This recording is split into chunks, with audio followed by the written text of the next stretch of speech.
шнурка. Саша, ты самый длинный шнурок у нас? Но его можно продлить, если сильно захотеть. Я хочу сильно продлить, ну что ты за какой-то сопли все. Володя его перенес на ряд длиннее. Да мне по барабану Володя перейдет. Хоть просто туда его. Есть шнурок удлинить или нет? Есть. Вот где-то можно. Там немерено это. Ну, не немерено, вам, кстати, ты его зачем пришил?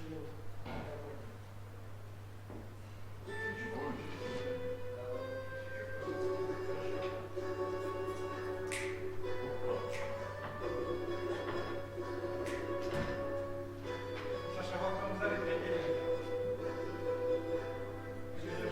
Саша, ты слышишь? Что хорошо? 3 лет.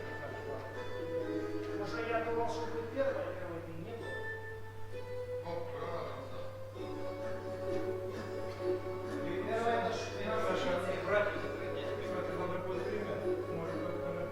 Саша, вам сейчас не нужен здесь? Не, ну микрофон надо, что здесь помогает. Микрофон где Стасу паровой? Да, паровой нет есть. А кто сюда? Кого сюда посадить? Он же не будет ходить. Саша, широк здесь не может так. Вот когда его спрячут ногами, если по нему не видели, он же соображает, что ты делаешь.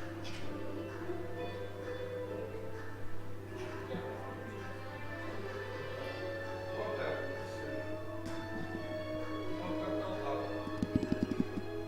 Нормально. Чуть разбито. Саша, в зале, в автовом зале, надо снять и ставить только 2 стола. Как мы успеем? Не знаю, как ты успеешь, как закончишь. Я знаю, что он дальше большой. Ну, пошел, пошел. Ты возьми, дальше если единственное, что боковой закрытый.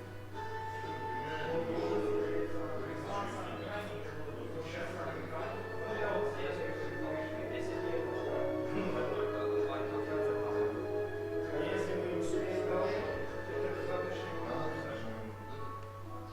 Закончить пока сегодня не, это за сегодня сделать, чтобы выбрать время. По времени посмотреть. Проведение пара было уже Вот был первый, закончится третья пара, тогда после третьей пары. Заходишь туда, и вот это надо полностью двое будет убрать все лишние столы, чтобы выставить только 2 стола. Трибуна, она стоит, 2 стола. И всё.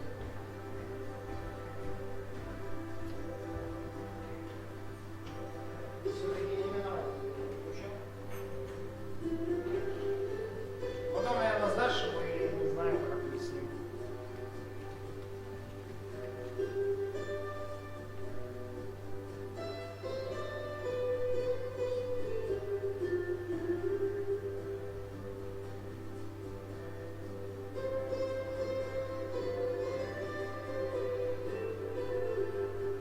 В принципе, я могу сказать, микрофон сам, и подбежать еще посмотреть, если хочешь.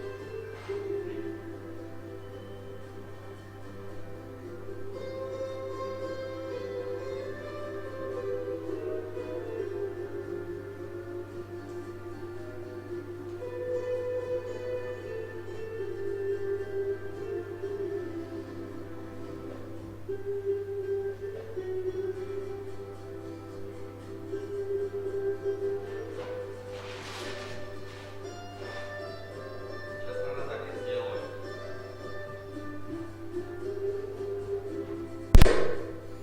Вітаємо учасників та гостей Міжнародного Нобелівського конгресу. Тест. Вітаємо учасників та гостей Міжнародного Нобелівського конгресу. Тест 1, 2, 3.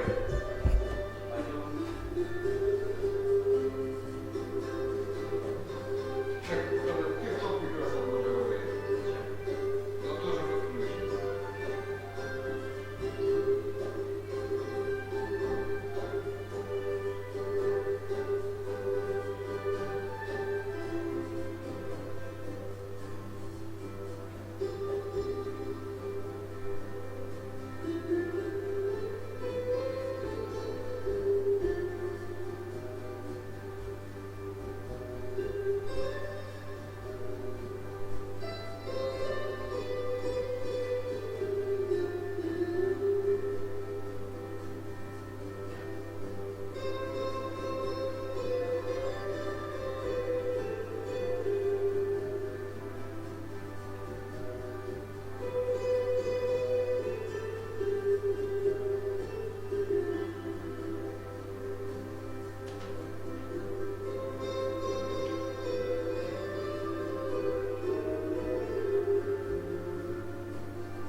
Am I going to come here? I hope there is no one in this who needs translation from English into Russian or Ukrainian, or do you need such a right, so I'm giving you Professor Nobel, Michael Nobel.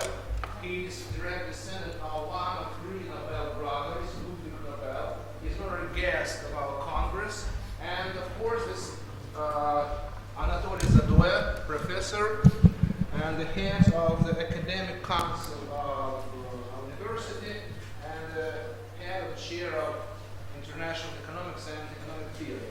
And I'm going to be a moderator of today's meeting. My name is Denis Proshin. I am assistant professor of some other head and some other chair. Probably that's not that important. So let me introduce our honorary guest. Thank you, Denis Vladimirovich, but you said all my words, because you said about all members of this meeting. That's why I hope that our conversation will be very interesting and very useful for you, and I hope that you will put questions for our guest, and I hope that we will have very interesting answer on this question. I wish success you, and I wish interesting time for us. Thank you. Okay. Okay. So, once more, hi guys, and nice to be here. And I'm happy that you understand English. I give lectures every year to 3 universities in Japan. I talk about peace, I talk about artificial photosynthesis, and I talk also about something called the philosophy of Kyosei. Kyosei means, it's a Japanese philosophy meaning that you want to be friends, you don't want to be enemies. So even if it's a corporate, if it's, you know, big guys, Toyota, Sharp, and so on, they have adopted this philosophy. So my intention here would not be to give blah, blah, blah, talk about 30 minutes and, you know, about something that you might or might not like, but I would rather like to stimulate a discussion with you. You might or might not have some questions, which I hope, to me, which I will then try to answer to the best of my capacity, my ability. For those of you who don't know, I'm the, as you heard, I'm the great-grandson of Ludwig Nobel, who was the brother of Alfred Nobel. Alfred was a very smart man. I wish all of you would be the same. He had 355 patents, and of course he invented dynamite, and many people say, why didn't he choose mathematics? Why didn't he choose biology or astronomy and so on? Because it was simply that he was only interested in the 5 subjects that he himself was engaged in. He was a physicist, he was a chemist, he was also very interested in literature. He had a huge library he read himself up in Björkborn. I've been there. And also he was unfortunately shall we say, influenced by his chemistry work. So he had headaches, he had heart problems, and the doctor prescribed, suggested that he use nitroglycerin for his heart, which he felt was rather ironic, of course. But anyway, Alfred Nobel was a good man. He was a very honest, very upstanding, very Swedish morality, you know. No corruption, no under the table, nothing. He was very strict. So, but he still managed to create dynamite. And how did he create dynamite? He did it for the simple reason that his father, Immanuel, and he started a factory called, the Nobel blasting oil, which was nitroglycerin. Sobrero, the Italian chemist, invented glycerin.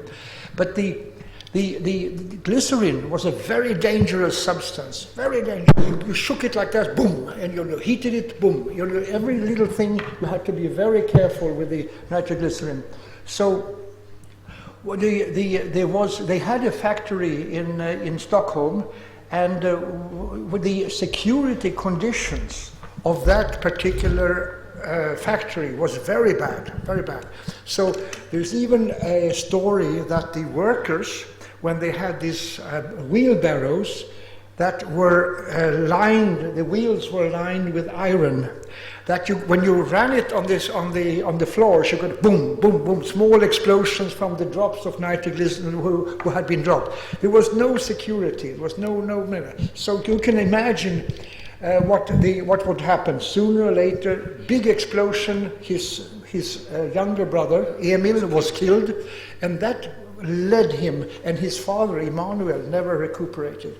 So what I'm saying is that Alfred Nobel had the idea of personal engagement into changing nitroglycerin, very dangerous, into something safe. And he started to experiment for many years, and then he invented dynamite. But you know, guys, like I do, what is the problem with a totally safe explosive is how do you make it explode? Because if it's safe, it doesn't. You can throw it in the fire, you can throw it on the floor, and nothing happens to it. So he had also his other invention, Alfred's second invention, was the blasting cap. And that was just as simple, because without it you couldn't get dynamite to function. Anyway, to make a long story short, I give lectures on Alfred Nobel and the Nobel family many times, but I don't want to burden you with it, because I want to establish a dialogue with you, and I have questions. And the thing what was happened was that he transformed an industry with black powder or nitroglycerin into a safe, industrial, attractive thing. This is what you should do also. If you can come up with something that the industry, the world, the society needs, the world will accept that, and you will make a fortune. So he ended up, to finish the story, he ended up one of the world's richest men. And why did he choose, again, I come back, why did he choose the Nobel Prizes? Why didn't he choose mathematics or astronomy? It was simply because he chose the subjects, as I told you before, the ones that he was interested in. He was interested in peace because he was in love with a girl, and the girl, was very much into peace, Bertha von Suttner, and also that he was interested in chemistry and literature and medicine. Medicine, he had problems, so he was interested in medicine.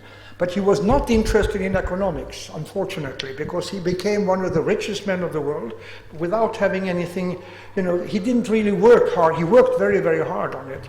But he was not I'm sorry to say, he was not a happy man. He was never married, he had no children.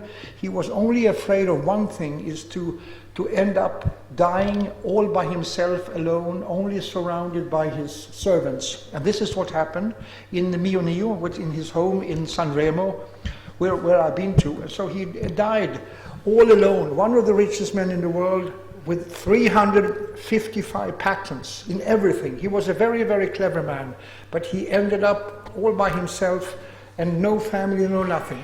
So in a way, I don't feel something that you should try to imitate too much. You should be happy in life. And what I would like to do is we talk a little bit about science.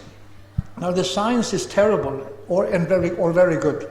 Because if you look at it, most of the inventions of today have been benefit to the mankind. But some of these can also be misused, as you know very well. I mean, you can take a stick of dynamite and either you use it to get rid of rocks, or you use it to kill somebody with because you throw it. It all depends on you, not depends on the dynamite itself. So same thing with the medical inventions, for example. X-rays are very very useful. You can see if they have a broken leg. I had a broken leg 2 months ago. Without the X-rays, we wouldn't know what was wrong with it.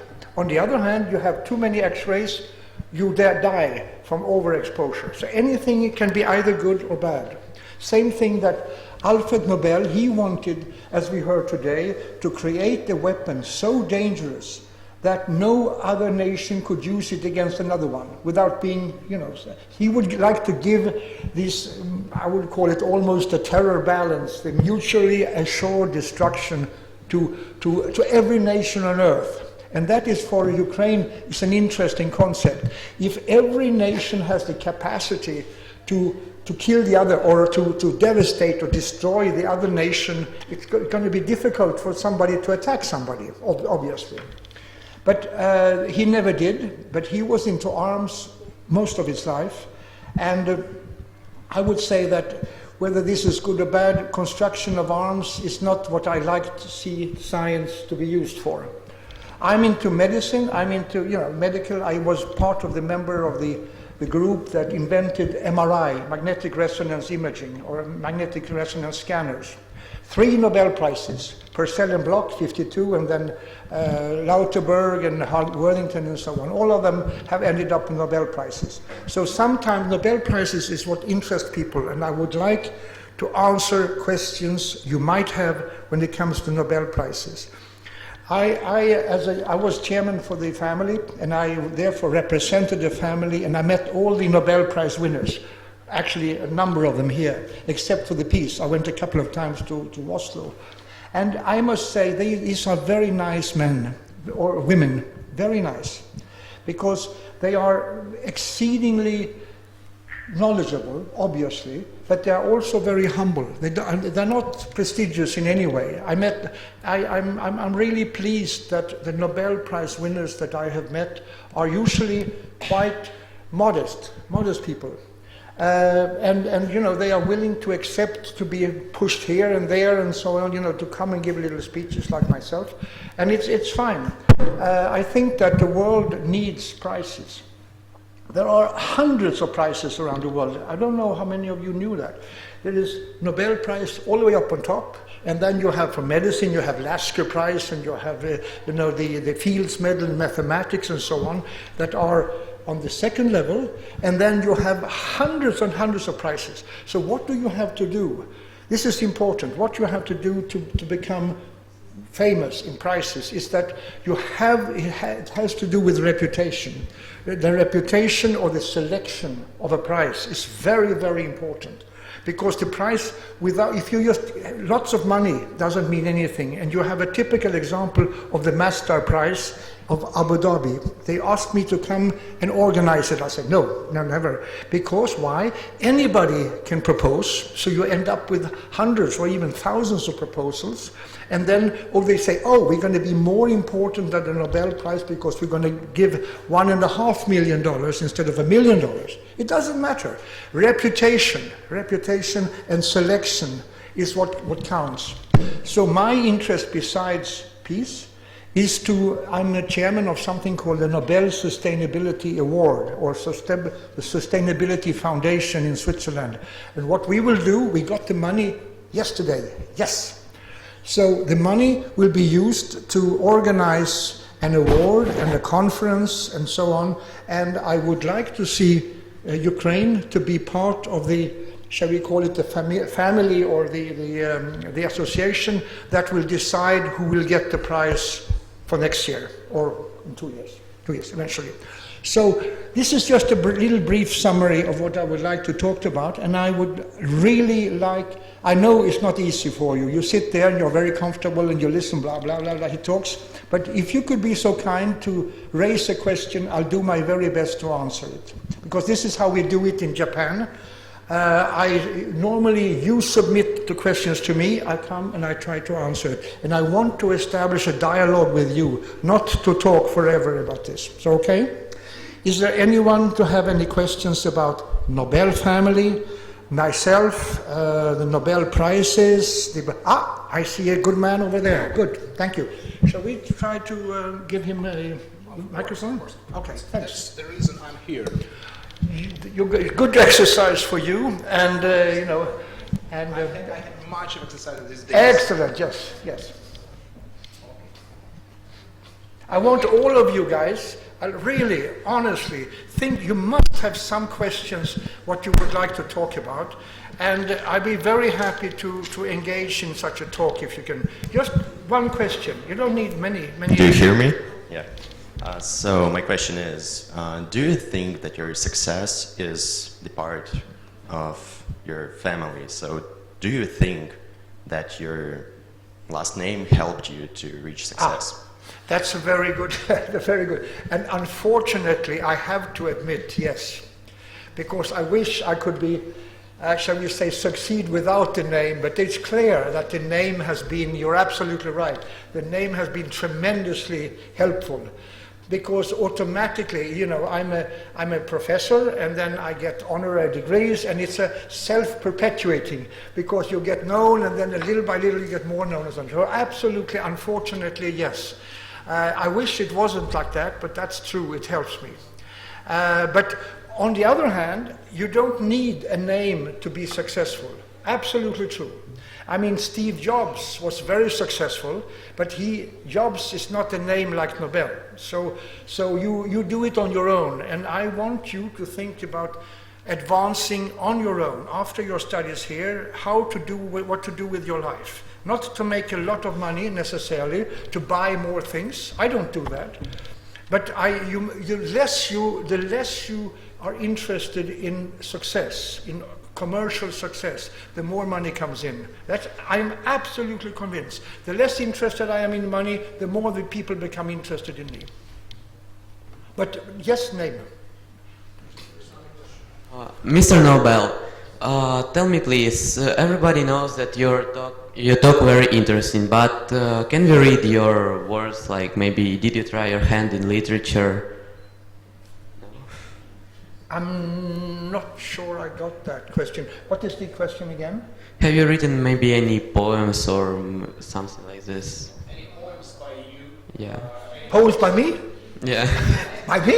Yes. No. Make them prose. No. Yeah. Maybe I've done autobiographies. Oh yeah, good point. But my work is exceedingly boring. You know, it is the use of hydrogen gas for replacement of a diesel engine. Blah blah blah. It's not. I'm not interesting. It's not a poem. It's not inspiring as a technology. You know, the words. No, I wouldn't recommend it because you will fall asleep, and then I would have problems waking you up. So that, unfortunately, not. No poems. Strangely enough, Alfred Nobel, not many people know, he was actually very interested in poetry, in theater pieces and so on. So he actually wrote a play, and he also wrote other things which I have read, and you know, he was, for the 19th century, it was rather a different style than today. But I mean, he was interested, and the family has had, I can see, very little interest in that sort of thing. So I'm sorry, I can't help you there. Mr. Nobel, you represent such a famous family. And what are the main advantages and disadvantages of being a part of such a great family? And what traditions in your family are handed from generation to generation? Yeah. I would say that is a very good question, and it's a hard question to answer, because I would say almost, you know, that what is the role of the heritage, of the genes that you carry on, and also of education. And I think, personally, it's a combination of the both. Because the family Nobel, from the beginning, was farmers. They were peasants, and they had a territory, and no particular education or anything. And then one guy decided to go to Uppsala, to the Swedish #1 university. So he changed his name from Olofsson, which was a very common name, Schmidt, and then he decided to Nobelius, from the name of the village, Nobelöv. And then he went to Uppsala, and he was not particularly intelligent. I mean, except he shortened his name. He took away the IUS to Nobel, and he shortened in the 18th century. But he had the very good to marry a brilliant lady, a brilliant girl, Vendela. And Vendela was the daughter of an absolute genius. He was absolutely a genius. I don't want to go into him, but if you read about the family, you'll find that he was good in. He was called actually her father, the Leonardo da Vinci of the North, because he was good in everything. And I think the genes of the family, and also of course the family, was of very good help in the children, because later on Immanuel, Ludwig and Robert, and they all come up with brilliant, and but again they were educated. So we talked about that yesterday, at 16 years old Alfred Nobel spoke 4 languages fluently. So you can't do that unless you have a certain gene, certain intelligence, but also you must be trained. And all of them received excellent educations. So your education here, plus your, I'm sure, natural intelligence will combine for it. But ever since then, I think there is a risk that the family, to some extent, has not manifest any particular interest. I have, without thinking about it, I wanted to find new things that interest me. I don't want to be bored, so I wanted to go. So I started something with a guy after my doctorate in science in Lausanne University.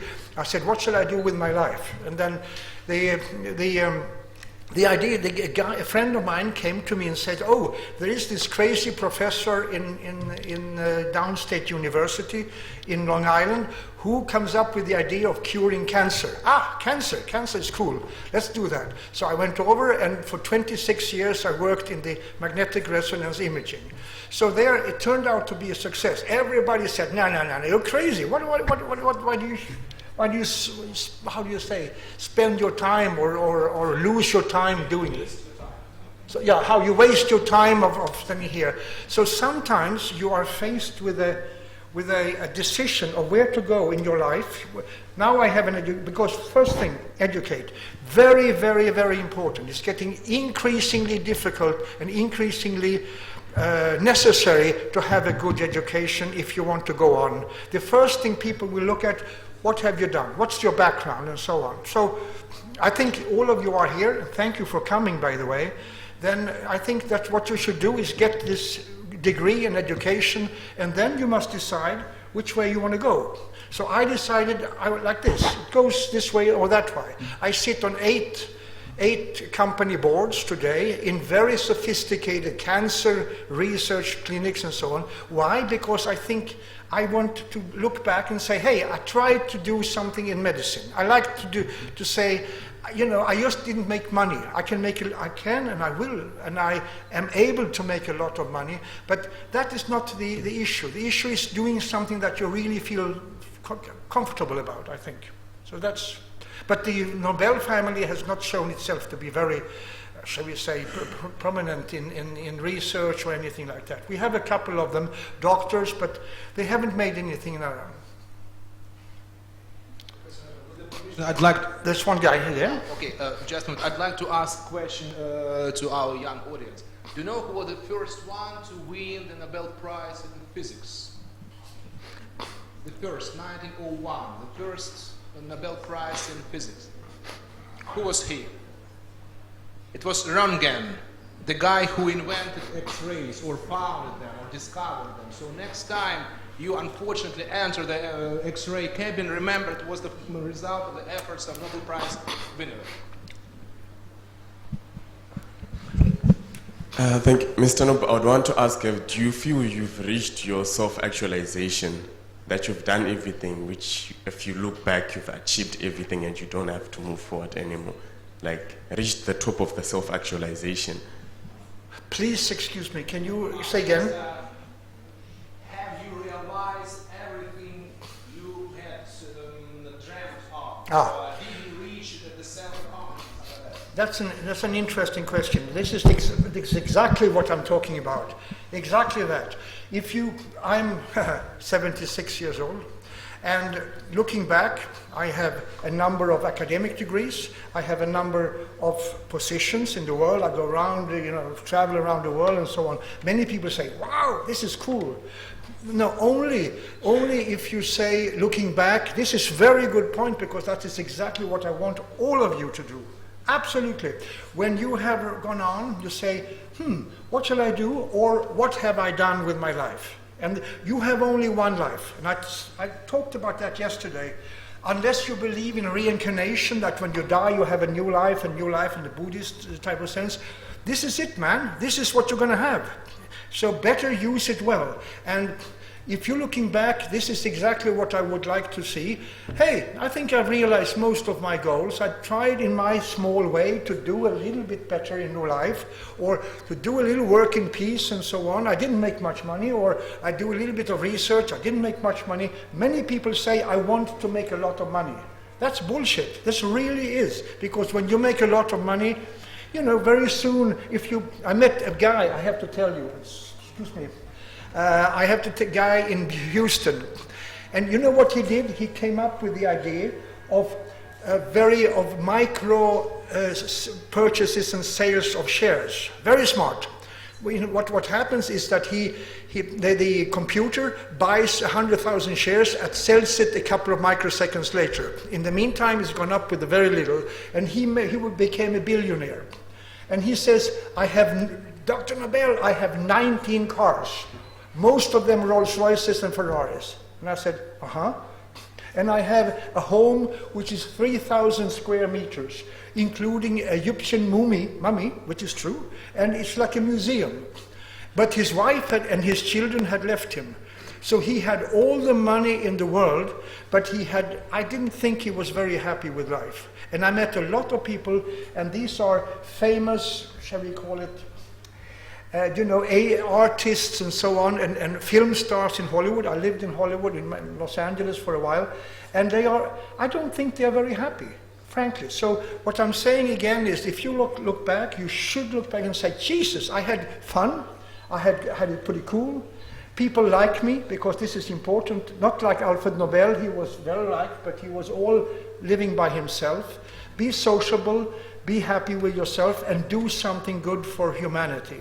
Do something for the other people. I don't know if I answered your question, but at least I tried. Anybody else? One guy here. Is this okay?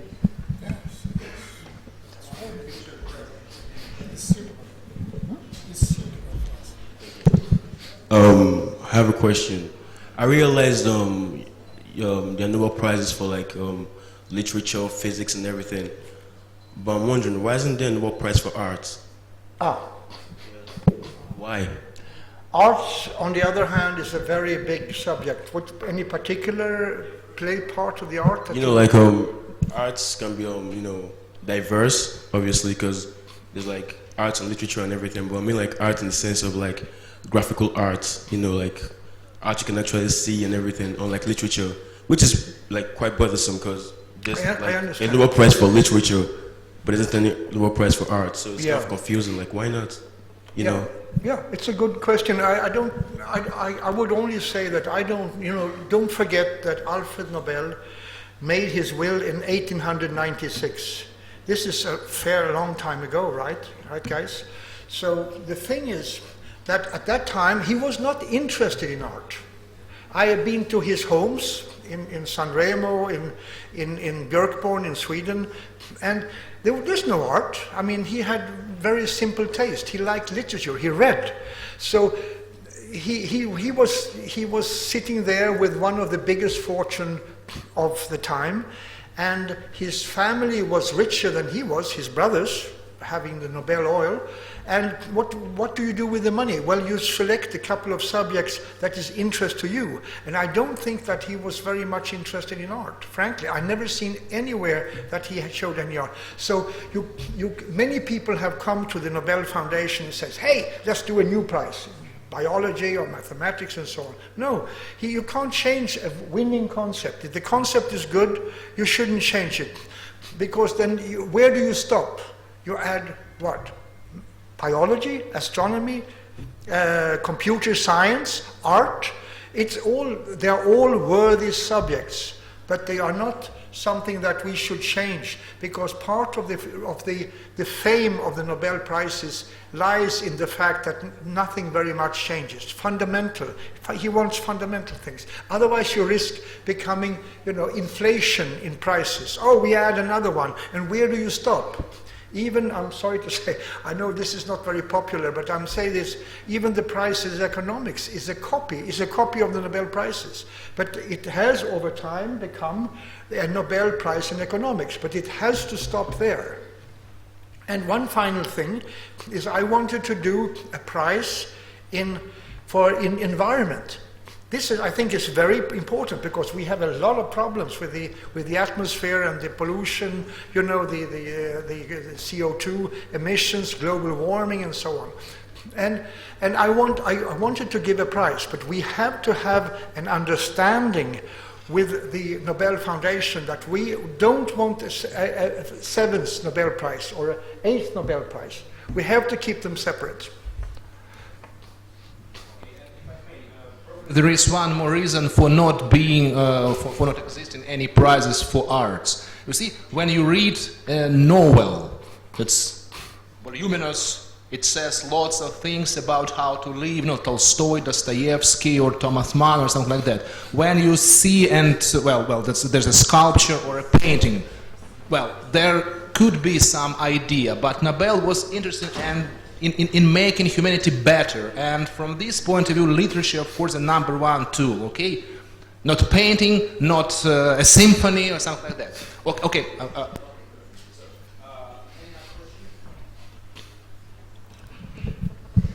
Mr. Nobel, I believe that each nomination of the Nobel Prize is useful for humanity, but how do you think? What is the most important nomination of the Nobel Prize?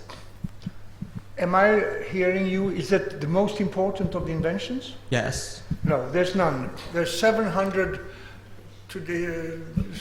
and some of them are very important, some of them have shown to be of no importance, like the prizes in medicine, you know, but the most important, well, I take it from my own, I would say the Alexander Fleming and the penicillin, the antibiotics has been one really great use for mankind. William Röntgen in 1901, exactly the same. Röntgen has shown to be, this is very important point, that you don't want the invention or the work of somebody to be of use to humanity. And that is included in the Testament. It says, you know, who during the preceding year has invented or discovered the most beneficial to mankind. This is a key, I think. And very often over the time, a lot of inventions have been made that I do not really see where the use for humanity is. So what do you mean by importance? Is it who saves the most people? Who brings the most happiness? What is it you think? Can I ask you that? Maybe brings the most happiness. Sorry, go ahead.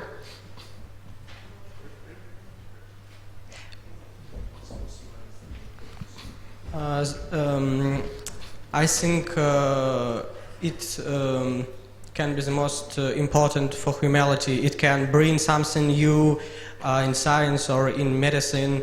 What do you think? What is the most important? What is the most useful? Yeah, I don't know, because as I said before, most inventions can also be used for negative purposes. So it's hard to say. I think that many of these things, you know, a man who writes, or woman who writes a book that influences a lot of people moving towards peace would be very, very useful to humanity, because we are having a terror. The subject of this conference is peace, and I'm sorry to say, looking statistically, we have a lot of non-peace items in the world, you know.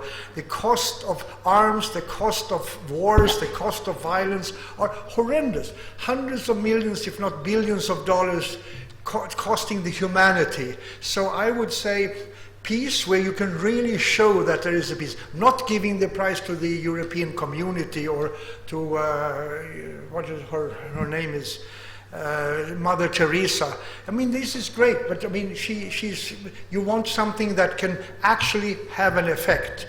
I would like to say, for example, you have, I think it is it Colombia, South America, where after 15 years of unending fighting, they finally reached a peace agreement. A guy who's been, I think is Norwegian, was part of it. They should have a Nobel Peace Prize. So you can't expect to be, out of 700 prizes, find one or five that are the most. All of them have had, hopefully, in some small way, an effect. And that is all I want. And I think that's fine. I think that's fine. If you can show, at least it should show some benefit to mankind. Thank you.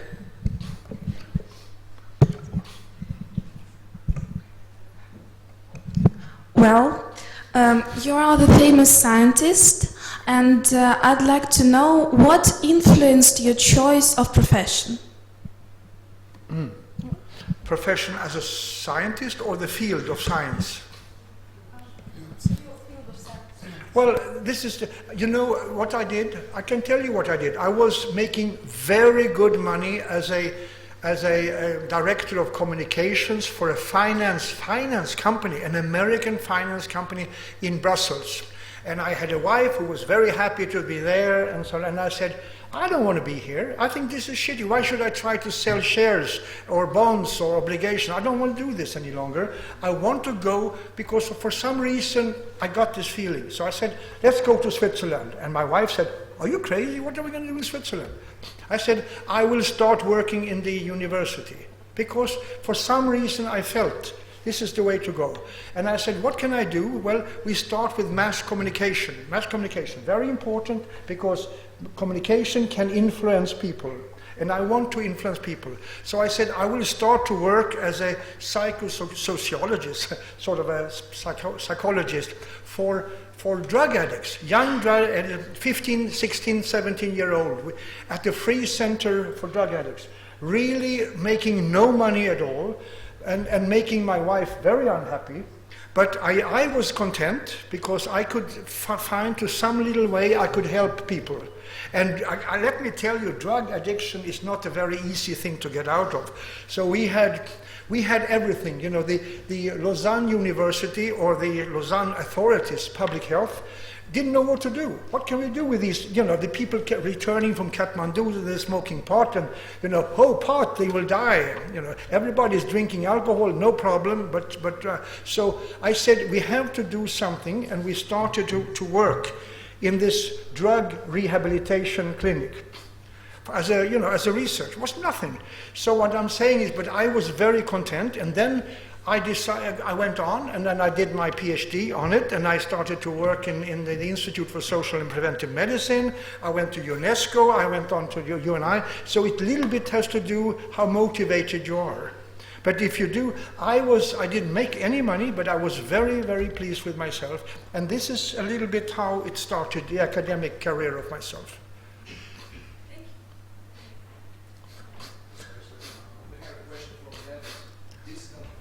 I really like this. This is cool. Cool to receive the questions, and they are very good questions.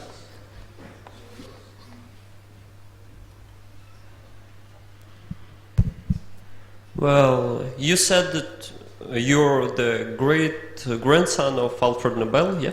Yeah. He was never married. He had no children.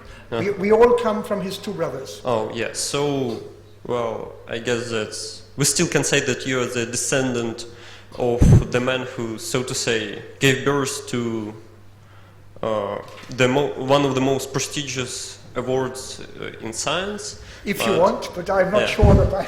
Well, agree my with question is if you have received any awards yourself for your achievements in science. Okay, thank you. I will send you my background. I have about 11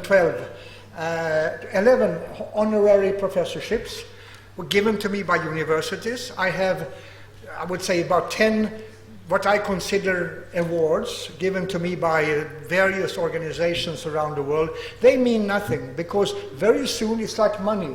Very soon you get another award. Okay, you know, the latest was in Kiev, the cross of St. Michael by the Patriarchy of then. Wonderful, but it's number 8, 10. Anything that is too much, it's probably like having boyfriends or girlfriends. If you have too many of them, it becomes less interesting. So I would say the same thing here.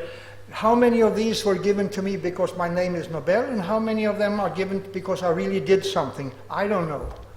That's a good thing. But be careful. Very, very quickly, you feel, okay, I made, you know, you did this, I did that, and I succeeded, and so on. It becomes not boring, but less important in life. So choose your values in life very carefully, what you want to accomplish, want to do with your life when you go on. Very important.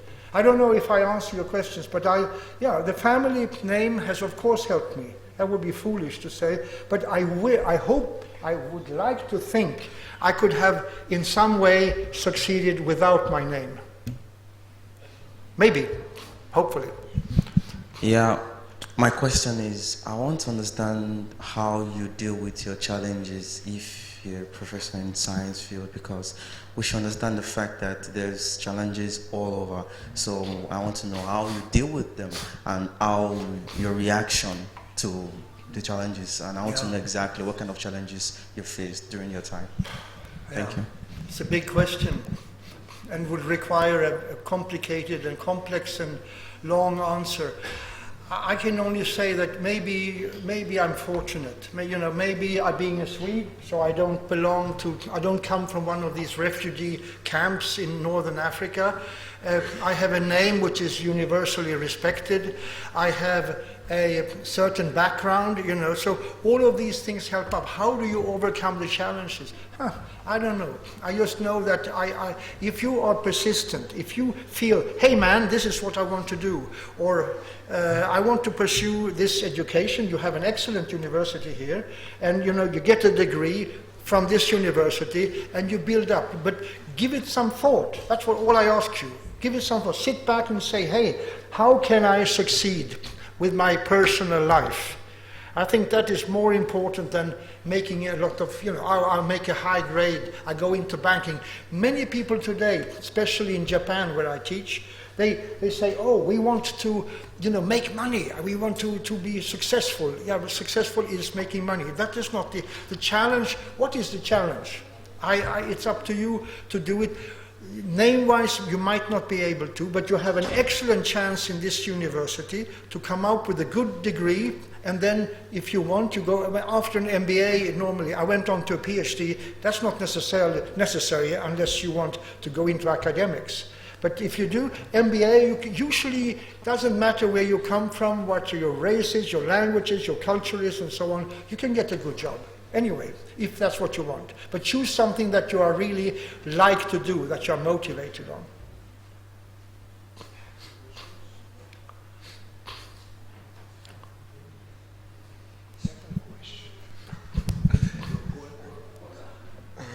Okay, I heard you, I reckon you talking about this conference is mainly about peace, yes?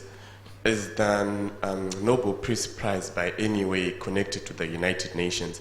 And the Nobel Peace Organization has certain, like you said, we want to give awards which in this generation has a certain impact in creating peace. So do you guys have a certain charity or a certain organization where you're assisting in creating peace? Because in this generation we're living, the 21st century generation, is where there's a lot of terrorist groups and a lot of wars and tremors are happening in the world. So what are you guys doing? What are you impacting besides giving awards to create peace? We don't even give out awards. I mean, the family, if you ask me, the family is completely independent of any prize giving. We have no support, except maybe spiritual, but the committees, our Nobel Committee in Oslo, and which are dependent upon the parliament and the political parties, they are the ones who select the Nobel Committee in Norway.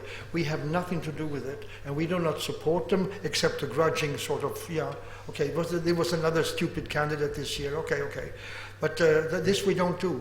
The family, I'm sorry to say, I wish I could tell you differently, has very little to do with the selection of or nothing at all actually, to do with the prizes. Okay, so which, is it connected to the United Nations? No connection to the United Nations. No, any other organization? No. The Nobel Prizes is a political invention and it's really politically motivated and has nothing to do with the United Nations. In fact, United Nations has been given, what, twice or three times the Peace Prize. Kofi Annan, I think I got it, plus with the United Nations. Yeah. exactly. Or some organizations of the United Nations, but they are not connected. They are given.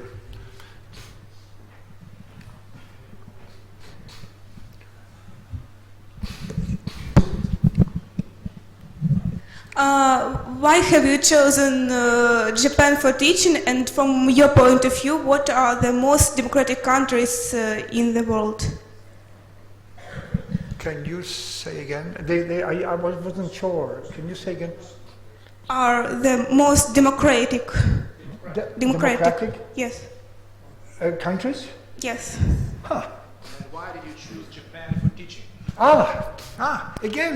Again.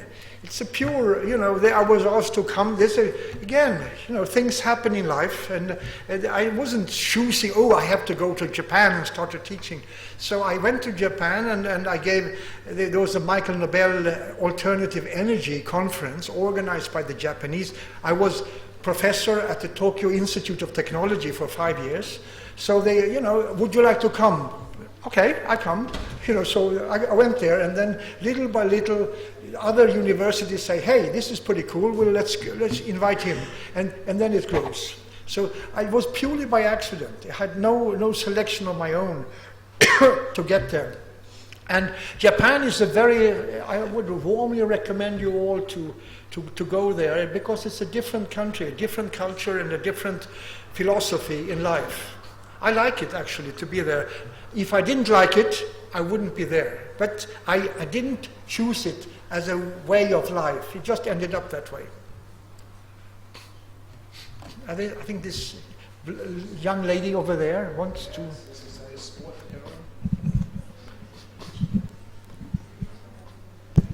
Yeah, Mr. Nobel, my question is short but very interesting.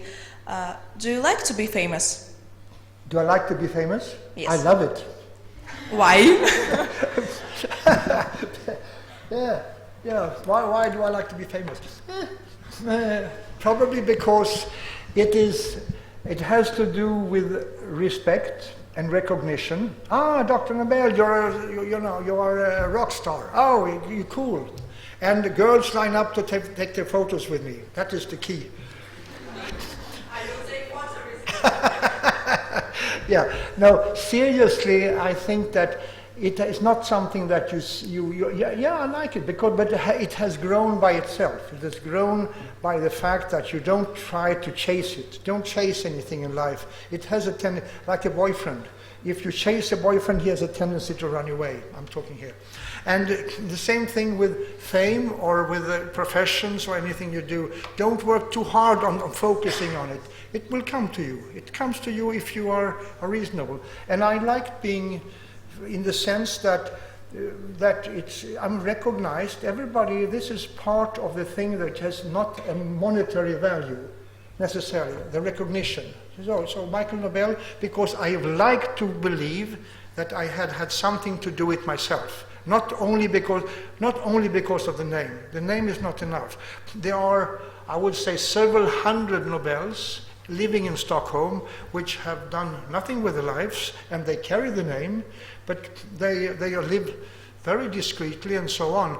I live in a more open, more exposed time, and I like to believe it's not only because of my name, but also because of the things I've accomplished.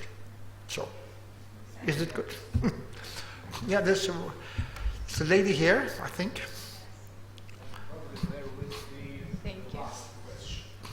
Thank you. Well, we know that Alfred Nobel was a good and successful man, but he didn't have a family, maybe because of his successful life or another reasons. But I want to ask you, what means success for you? And do you think that success in business or our job is the most important thing in our life? That's I like to sort of, if this is the last question, I like to end with this, because this is a very important for all of you. Success, please sit down. Success is not depending on being, wealthy and so on. He had all the money. He was one of the richest men in the world. He never married. He had unsuccessful relationships, can I tell you briefly? The first one was when he was a young guy. He fell in love with a girl who was a pharmaceutical assistant in Paris. Who he was very much in love, and she died from tuberculosis, which was a frequent malady at that time, sickness at that time. So he was devastated. And then this, I would say, not very clever man, wrote 30 letters before the internet, before computers. He wrote 30 business letters per day. So said, this is too much, I want to invite somebody. So he invited Berta von Suttner to come from Vienna or from Austria somewhere, and he fell immediately in love with her. And you know what this idiot did? He left her sitting in a hotel room, and then he went on a business trip. And business trips were not taking an airplane, it took forever. So in the meantime, she was sitting there, and she was bored probably, and she says, I want to have my fiancé back. So she came back, and all the rest of his life he was in love with her, but never ever. So the Peace Prize originally comes from the fact that he continued to be deeply engaged in her. And then for the last parts of his life, he was together with this very young flower-selling girls, Sophie Hess, also from Austria, and frankly speaking, he said, oh, you must educate yourself, you must learn, you must be a good girl, you must, move ahead in life. And she says, yes, darling, can you send more money? That was basically what she was after, because she was 25 years younger than he was. All I'm saying is that, and then he died, as I said, all by himself. So this is certainly not something that I would like neither myself nor you to experience. To have that, you should work hard and you feel success in your work and your life, and that is more than enough. So he did not manage to succeed to be very successful, except if you look at his background, he invented dynamite, Nobel Prize and so on. He gave the money because he had nowhere else to do with the money. I'm sorry if I'm a little bit, I have to be honest here, but I think one of the reasons was that many people do the same thing. They're sitting with huge fortunes. What am I going to do with the money? I can't just give it to my relatives. They were richer than he was in any case. Thank you for your questions. I wish I were asking all those questions. They really were interesting, but unfortunately time is up, and probably we should thank Professor Nobel for answering all those questions, for being here with us. Maybe Anatoly Alexandrovich Zadoya wish to add at least a couple of words. Yes, I have some questions to you. Was this meeting interesting for you or not? Interesting. Would you like to be invited the same meeting in future? Yes, and I would like to invite Professor Nobel to visit our university every year. Do you agree with me? Yes. Yes. Thank you very much. So your doom is sealed. But, hey guys, thank you. Let me say you're a good group. You really are, because sometimes, not in Japan, not in China, not in America, but in Sweden, you see the guys sitting there and looking at their telephones, and you see people say, "Oh yeah, man, what is latest?" So on. So no, you didn't do that. You actually seemed interested. So thank you very much for doing that.